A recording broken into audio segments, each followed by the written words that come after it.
Good morning. Happy holidays. Sunday, December 28th. Covering the fairgrounds. Equine Edge. 3 free races per day. QR code up above. Free sign up. No strings attached. You get 3 free races. A lot of good stuff coming out. But we're here every day covering fairgrounds. Best bet won yesterday, even money, and almost got that cold try, but hit the exacta as well. It was 5-1. But it's a good card today, actually. I like the exacta here in race 2, and I like the exacta in race 5. And anytime I like that, a lot of times I'll play a horizontal too. So there's a horizontal bet for you.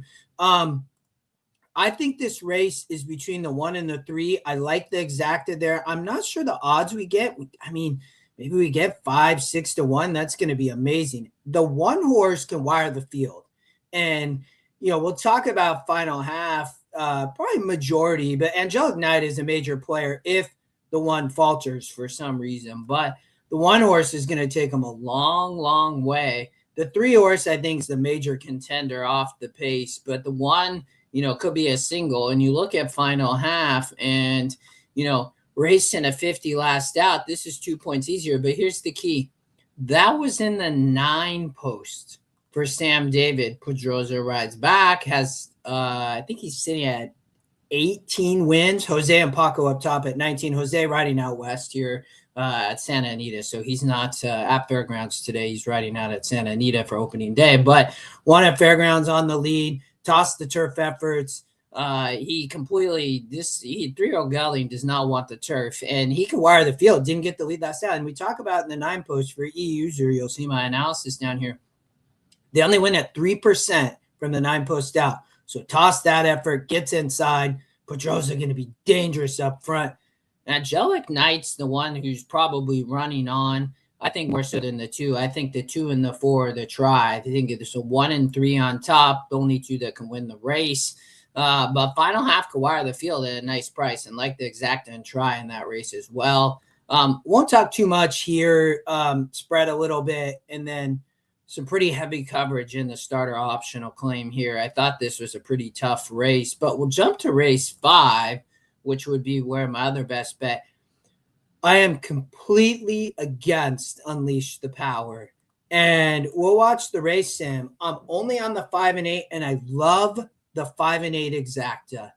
I love it. Probably, man, I mean, we might get 25-1, somewhere around there. It'd be nice to get a little bit more, but I'm guessing we'll get somewhere around 25-1. The 8 horse Not Falling Back is a major player up front on the turf. It's dropping in strength of race, and we'll look at that. I think the 5 is the closer. I think the 8 could also wire the field. We talked about that in race 2, and I'm against the 10.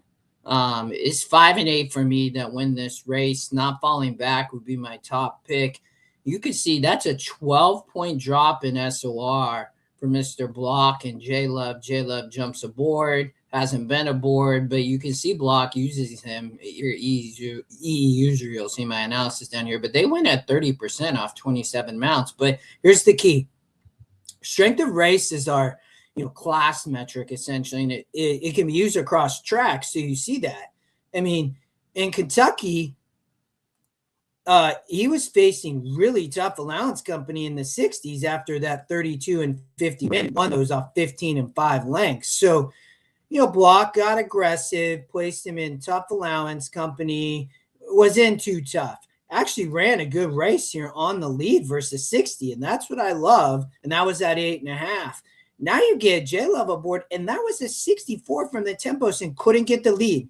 This horse, 100% Not Falling Back, needs the lead and going to be tough to catch on the turf course. But that's a 12-point drop in strength of race. 2 to 4 points is material. We're talking 12 points with speed. And look at this, lone speed. I mean, the 6 might show some pace. I'm not sure the 4 really fits here, but I think the 8 could get loose and be long gone. I think the closer the 5. But Not Falling Back, you got a good morning line angle there too, at 3-1 on the E morning line off a 10-1 morning line. A major player. Okay, Tuck Chuck to pair in the exacta. Nearly won last out at Laurel. has struggled to win at 8.5 for Schultz. That's my concern, but is dropping an SOR as well. And look, it runs second, runs third, just misses off the pace. So I think this runner is running on, but the 8 could wire the field 100%. But the 5 is my closer off the drop in strength of race and has won a 58 at Laurel going 8. So going to be closing, I think, a major player off the pace. And then the 10 is my vulnerable favorite of the card and of the day. Unleash the Power. Going to take action. This horse has to have pace setup, has absolutely no speed, going to be in that outside post. But here's the problem. All the way off lines. And then look, I mean, this horse ran at Fairgrounds last meet in a 56 and a 52 and ran 5th and 3rd. I mean, now a 6-year-old, 2 wins. I mean, yeah, it's dropping, but look, this horse couldn't beat 52s and 56s. And now going to try to beat alone, some speed, and then Tuck Chuck, who's running 3rds and 2nds and 58s. I mean, come on. I mean, burn money here versus 56. I try to beat these horses all day. I mean, the horse might hit the board, might not even hit the board, honestly.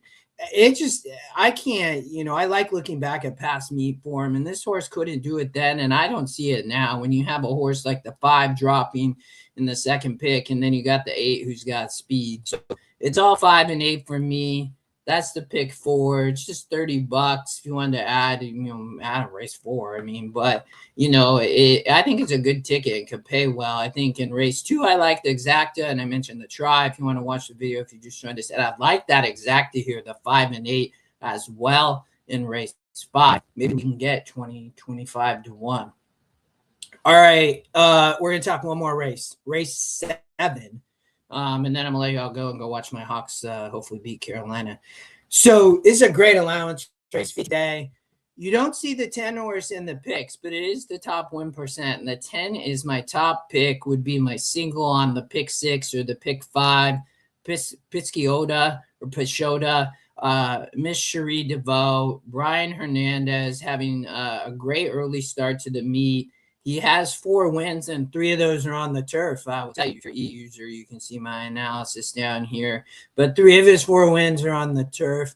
The 10 and the 6, Mo Expectations, ran in that allowance last out versus 64 SOR at Fairgrounds. You'll see Piscota ran 4th, and Mo Expectations for Cox ran 3rd. Axel jumps aboard for Cox, but Axel was aboard here for Cherie, but Cherie go to Brian Hernandez, which is an upgrade, in my opinion, over Axel. And here's the thing. Stumbled 3 wide, rough trip. This horse broke to her knees at the start and had absolutely no shot. She loves the Fairgrounds turf. She won back-to-back efforts here last meet in a 52 and a 64. This is a 62, so she fits it, this group. There's pace to chase. She's going to have a great outside stocking post, does well at 8.5 from out here, has a couple scratches, going to be just fine. And she's going to be rolling, I think, off this early speed, and I think closes, and I love her here. I mean, I don't even think she can be the favorite. Mo Expectations probably be the favorite, and the other one we'll talk about here is Wesley Ward has Scarlet Poppy. I'm trying to beat this horse. It's off the layoff. Wesley ships in. He doesn't run a lot here, but when he has, he's won at times. But I'm just not sure. I mean, she's off the layoff. She's going to 8.5 for just the second time. She's lightly raced, as a 4-year-old filly. She's a runner, but, as the morning line favorite, and I'm trying 2 favorites here, you got a horse like Pashota that had trouble. I'm trying to beat both these horses, so I'm not going to spread here in any type of pick 6 or pick 5. This would be my single. I would also be, obviously narrow in race 5, like I talked about with the 8 and 5 to put a good ticket together. But, I really like the 10 off of that trouble. This was a brutal trip. I watched the video a couple times, and I think in a trouble, I don't think she wants to go that long. She was too close to the pace, I think, that day anyways, and backed up. So I'm scratching both these efforts, second off the layoff. I think Cherie got her ready, and I love that goes to Hernandez, who I talked about. 3 of his 4 wins have been on the turf, so going to set a good stocking trip. But obviously the other players are the 1 and 6. But I like the 10 over the try is the 167 for me. But I like the 10 on top for a win bet, and that'd be the single of the day. All right, y'all. Good luck. Have fun. Go Hawks, playing for the 1 seed. We already are the 1 seed, but gotta keep winning. And good luck this weekend. And have a good holiday and have a happy New Year. We will be back next week right around the New Year. So, press your opinion. Chat soon.